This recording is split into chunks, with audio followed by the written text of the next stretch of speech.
Cerca Teleeuropa sul tuo Play Store o Apple Store e scarica la nostra app.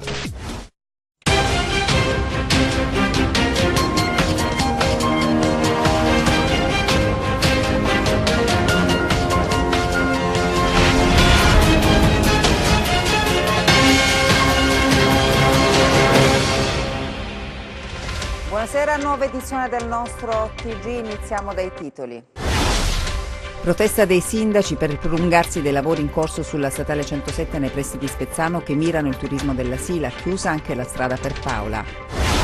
Protestano gli agrumicoltori della piana di Gioia Tauro, siamo ridotti alla fame, nessuno si occupa di noi mentre la concorrenza sleale distrugge il nostro lavoro. Incidente sul lavoro a Crotone, un'operaia è rimasta con le braccia incastrate tra i rulli di una macchina piegatrice di indumenti salvata dai vigili del fuoco. Sequestrati 3 appartamenti a Rende che la polizia ritiene essere stati utilizzati per l'esercizio della prostituzione.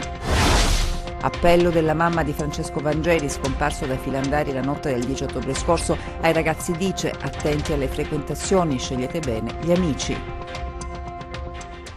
Ancora buonasera dalla redazione del TG. Dunque sit-in di sindaci, rappresentanti politici e imprenditori nei pressi del cantiere che insiste sulla statale 107 nel territorio di Spezzano della Sila.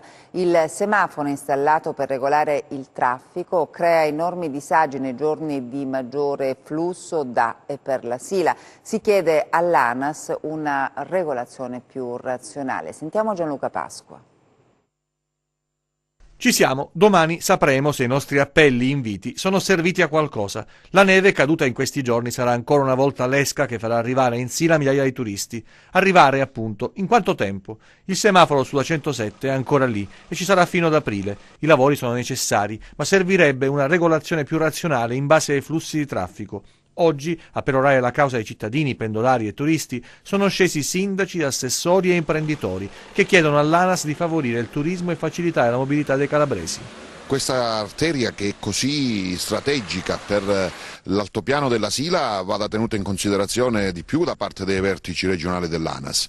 Non è possibile che si assiste a quello che è successo il giorno della Befana, con 4 ore di fila, la gente non viene, noi stiamo facendo di tutto per rilanciare il turismo sull'altopiano della Sila, si stanno facendo grossi investimenti e poi ci troviamo con la gente imbufalita che impreca contro tutto e tutti. Non è possibile, noi chiediamo che immediatamente si dia una risposta importante a quella che è una situazione che non è più sostenibile. Abbiamo chiesto insieme agli altri sindaci, al sindaco di Celico, il sindaco di San Giovanni, il sindaco di Casali del Manco, uno sforzo maggiore da parte di ANAS affinché in questi giorni di festa, soprattutto domenica, si possano potenziare uomini e mezzi su questo tratto di strada. Fortunatamente da un certo punto di vista le presenze a Camigliatello, all'Orica e nella nostra Sila sono state tante, quindi c'è bisogno veramente di uno sforzo maggiore in termini di uomini e mezzi per migliorare la viabilità e per cercare di alleviare questa situazione. C'è qualcuno che ha detto sì, bellissimo, si sta bene in Sila, però non torno più.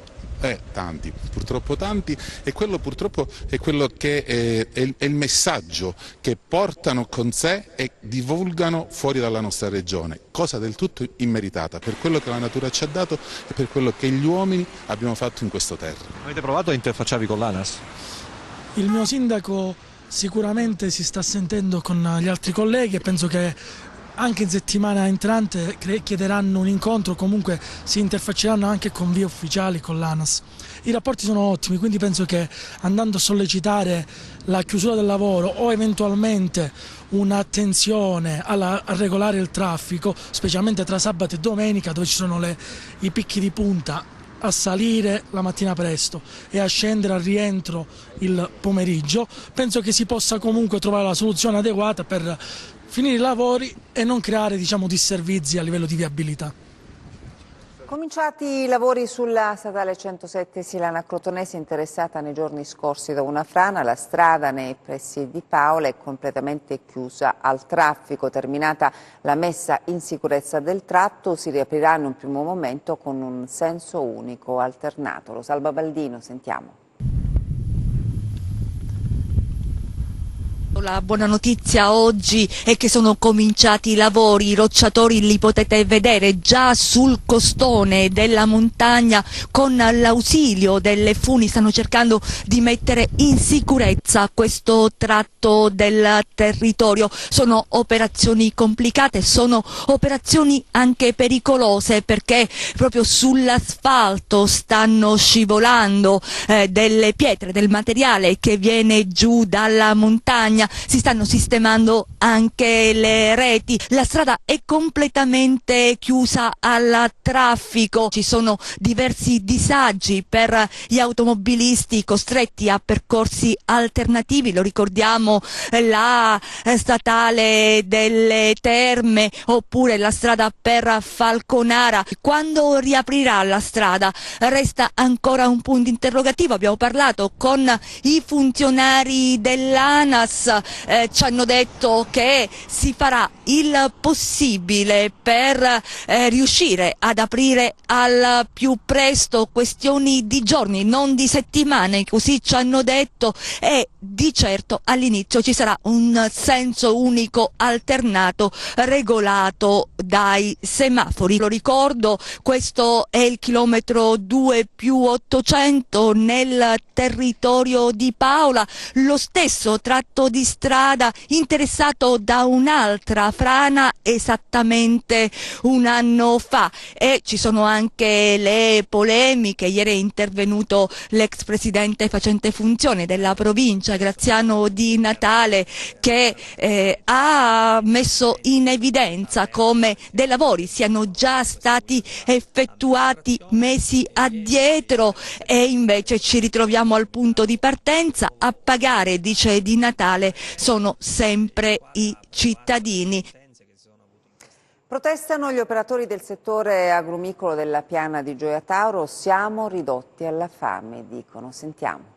Il mandarino d'eccellenza dell'agricoltura calabrese, che viene prodotto in grande quantità nella piana di Gioia Tauro, in particolare a Rosarno, quest'anno non ha più mercato e la già precaria situazione economica del territorio acuisce la tensione sociale tra gli agrumicoltori che, esasperati, oramai sono sul piede di guerra. Tagliamo anche gli alberi, tagliamo e lasciamo terra da sole. E chi ne aiuta noi? Non c'è nessuno Stato che ci aiuta. Il ministro dell'agricoltura dov'è? Si è perso, è smarrito. Che è successo? Siamo già in ginocchio, abbiamo già fallito, non c'è niente più ormai, guardi. Effettivamente tutta la piana qua di Gioia Tauro, Rosarno, San Ferdinando, eccetera, eccetera, parlo in generale, guardate, non abbiamo più nulla.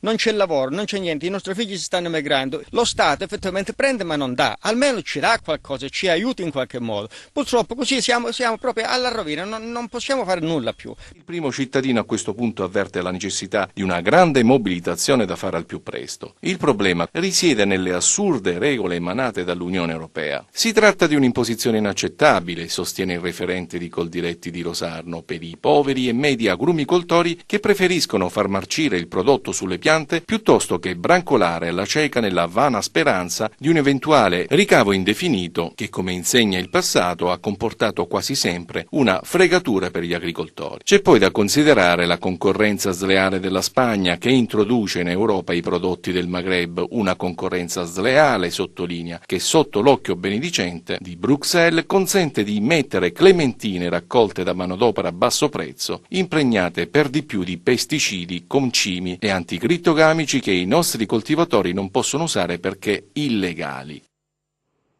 Situazione complicata alla Regione dopo l'inchiesta Lande Desolate e l'obbligo di dimora disposto per il governatore Oliverio. Per Guccione bisogna trovare una soluzione immediata per garantire il governo della Regione, mentre per Vandaferro non si può governare una Regione da San Giovanni in Fiore. Sentiamo. Sono trascorsi 27 giorni dall'operazione denominata Lande Desolate, da quando, cioè, il presidente della regione è costretto dall'ordinanza emessa dalla procura di Catanzaro a risiedere a San Giovanni in Fiore. Una situazione che definire difficile e eufemistico e che nei sottoscala della politica calabrese sta provocando non pochi mugugni, anche se apparentemente si ostenta tranquillità. La maggioranza, vale a dire quei consiglieri che almeno sulla carta fanno parte del gruppone di governo, definiscono la vicenda complicatissima ed auspicano che per la guida del governo regionale si individui un vicepresidente forte e che abbia i pieni poteri. L'attività di governo ne risente perché Oliverio è costretto a non potersi spostare da San Giovanni in Fiore.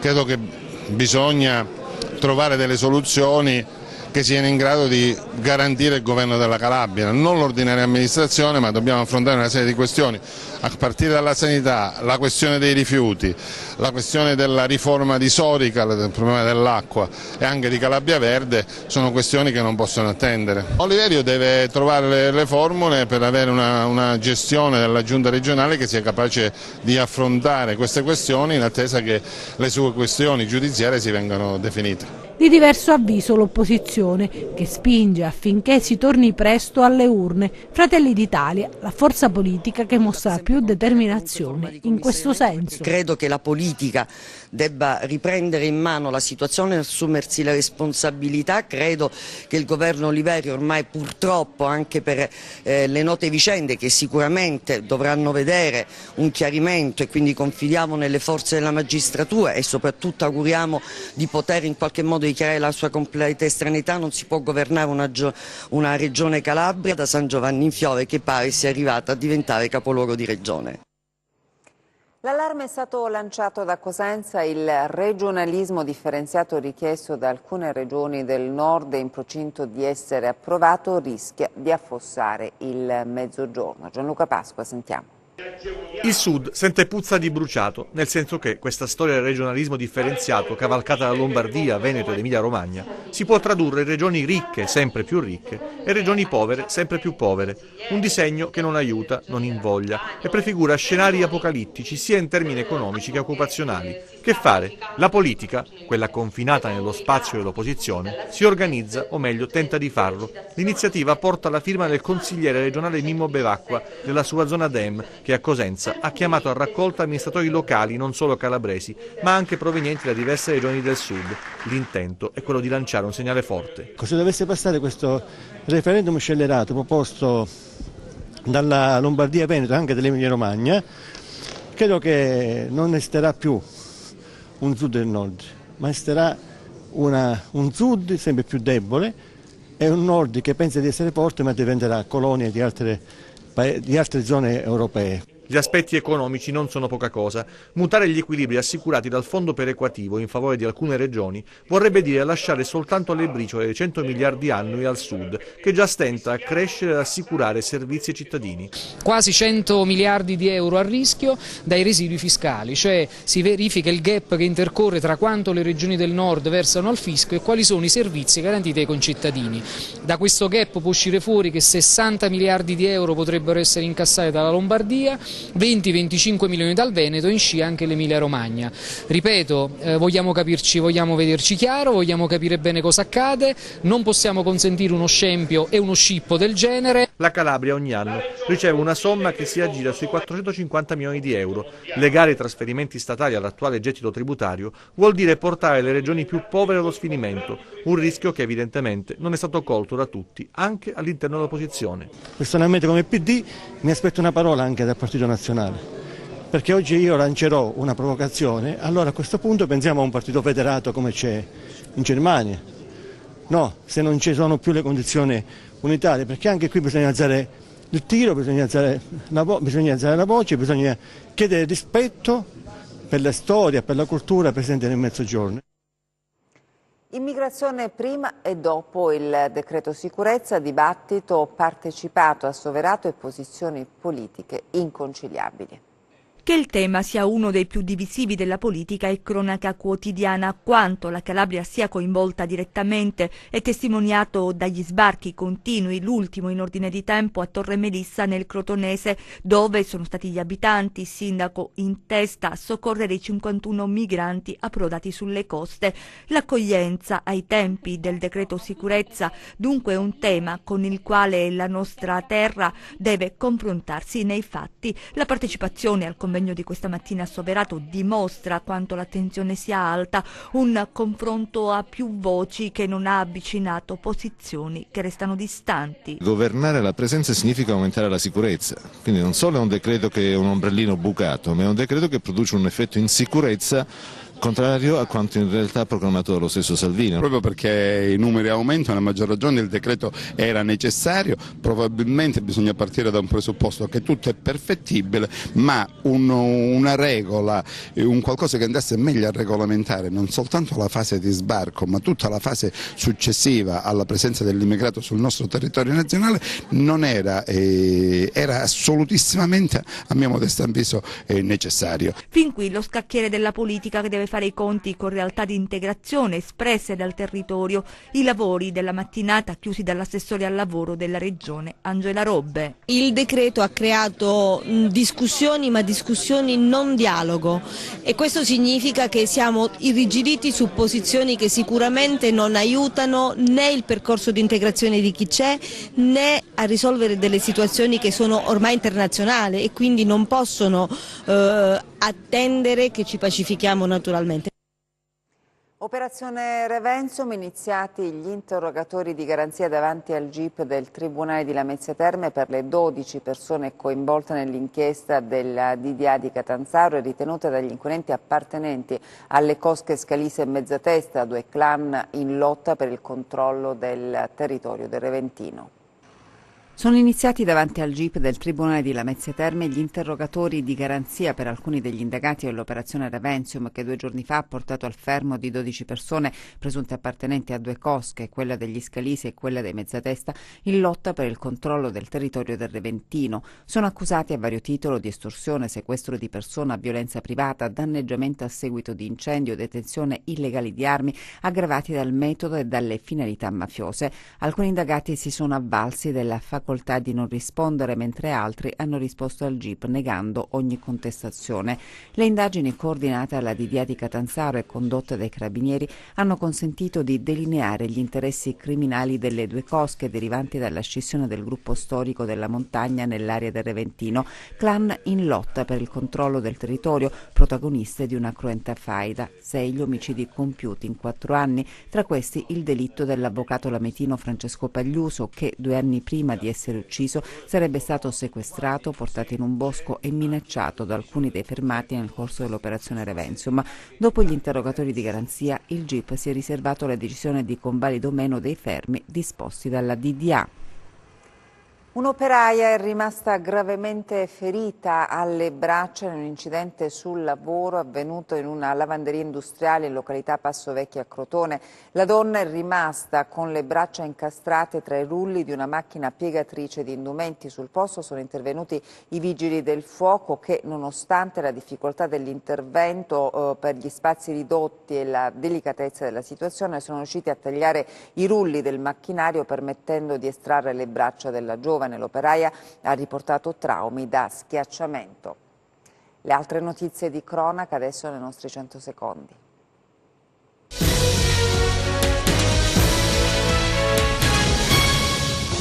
2 ordinanze di sequestro preventivo di 3 appartamenti sono state eseguite dalla squadra mobile di Cosenza, tra inoltre i soggetti ritenuti responsabili di favoreggiamento e sfruttamento aggravato della prostituzione. Le ordinanze sono state emesse dal GIP del Tribunale su richiesta della Procura Abruzia. I provvedimenti di sequestro richiamano l'ordinanza di applicazione di misure cautelari emessa nelle scorse settimane, fra i quali rientrano i 3 destinatari delle ordinanze di sequestro preventivo. Gli appartamenti si trovano a Rende, uno in via Verdi, gli altri 2 in via Fermi. Tutti sono risultati essere, dalle risultanze delle investigazioni, utilizzati per l'esercizio della prostituzione. Il mandante, l'esecutore materiale dell'omicidio di Franco Mancuso, ucciso l'8 agosto del 2008 con 3 colpi di pistola all'interno di un bar di Cadogaro in provincia di Como, sono stati arrestati dai carabinieri del ROS nel comando provinciale di Como in esecuzione di un'ordinanza emessa dal GIP del Tribunale di Milano su richiesta della DDA. Le indagini, grazie anche alle dichiarazioni di un collaboratore di giustizia, hanno consentito di individuare sia il mandante sia l'esecutore materiale. L'omicidio sarebbe stato deciso come punizione per l'offesa pubblica al termine di una lite. Nasce una fondazione a supporto di un nuovo modello di accoglienza a Caulonia, cittadina dove attualmente risiede Mimmo Lucano, sindaco sospeso di Riace. Costituito un comitato per la creazione di una fondazione che si occuperà di supportare economicamente il nuovo modello Riace. Un trattore e una moto senza targhe in un allevamento. 2 allevatori di 33 e 36 anni sono stati denunciati in stato di libertà dai carabinieri della compagnia di Taurianova per ricettazione, abusivismo edilizio e violazioni sanitarie. Appello della mamma di Francesco Vangeli, scomparso da Filandari la notte del 10 ottobre scorso. Ai ragazzi dice: attenti alle frequentazioni, scegliete bene gli amici. Ancora non è stato risolto il mistero della sua scomparsa avvenuta nella notte tra il 9 e il 10 ottobre scorsi, anche se ormai non ci sono più speranze di ritrovarlo in vita. Elisa Tavella, madre di Francesco Vangeli, il giovane di Scaliti di Filandari, aspetta almeno di ritrovarne il corpo. Intanto, questa atroce, assurda, drammatica esperienza l'ha convinta a fare un passo importante e per la prima volta si presenta in un'assemblea di studenti per raccontare ai ragazzi la sua terribile storia e convincerli ad imparare a riconoscere il pericolo. Per me ancora la mia è una ferita aperta, quindi è importante che se ne parli perché non si può vivere in questo modo. Cioè, la mia è una famiglia distrutta dal dolore e dalla mancanza di una persona a me molto cara e cercare di parlarne è importante davvero con questi ragazzi che sono tutto il nostro futuro. Cosa sente di dire proprio da mamma a ragazzi di questa età? Cosa sento di dire? Di stare attenti alla vita che intraprendono, alle relazioni che la vita purtroppo offre, no? E dovrebbe essere una cosa bella, invece devono stare attenti perché oggi non c'è più il valore dell'amore, forse, nel mio caso. Come posso definire questa cosa? I ragazzi devono prendere esempio da queste cose che purtroppo non dovrebbero succedere e capire dove vanno a finire, perché è molto importante questo. Saper scegliere le amicizie. Soprattutto le amicizie e anche la ragazza, perché deve capire. Perché se tu scegli una ragazza che ti vuole bene, che ti rispetta, che ti ama, non può succedere questo. Non può. E purtroppo a mio figlio è successo questo. Lo strazio di questa madre, a cui è stato assurdamente strappato il figlio, si trasforma così in un messaggio da rivolgere ai giovani perché non rischino di cadere in una trappola come è successo al suo Francesco. A Catanzaro la sede calabrese della Fondazione Astrea, che nasce con l'obiettivo di dare il proprio contributo alla creazione di un modello di formazione professionale specialistica.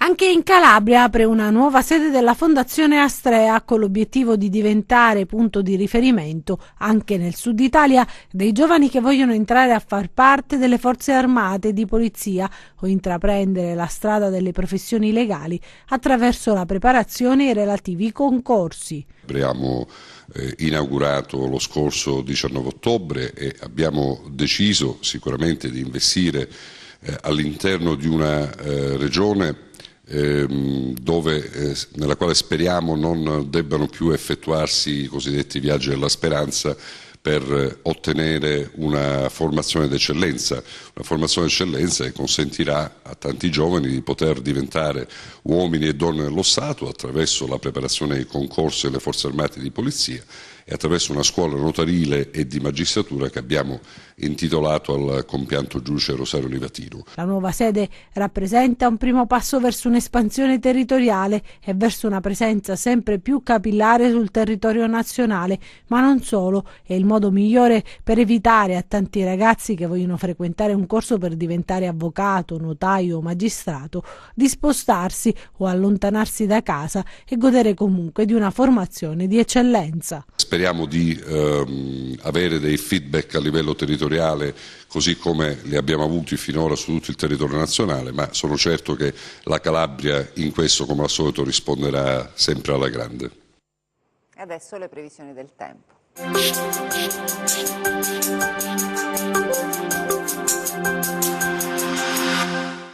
Dopo l'afflusso di aria artica che ha provocato le piogge e le nevicate a quote basse di giovedì e venerdì, si prospetta una pausa del maltempo nella giornata di sabato, che comunque sarà fredda, in attesa di una debole perturbazione atlantica, che apporterà masse d'aria umida e meno fredde a partire dalla seconda parte della giornata di domenica.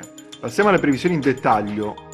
Domani al mattino cielo sereno o poco nuvoloso ovunque, tranne su Vibonese e Regino Tirrenico, dove avremo nubi sparse e sporadiche precipitazioni. Dal primo pomeriggio aumento della nuvolosità ovunque, con possibilità di deboli e sporadiche precipitazioni su Vibonese e Regino, nevose oltre i 1100 metri, temperature in aumento nei valori massimi, rientranti nelle medie del periodo. Passiamo al comportamento di mari e venti.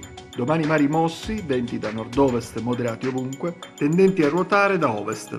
Per ulteriori approfondimenti vi rimando al sito web www.meteoincalabria.it e alla nostra pagina Facebook Meteo in Calabria, su cui vi invito ad apporre il vostro mi piace. Ed è tutto, grazie per l'attenzione, buona serata, arrivederci.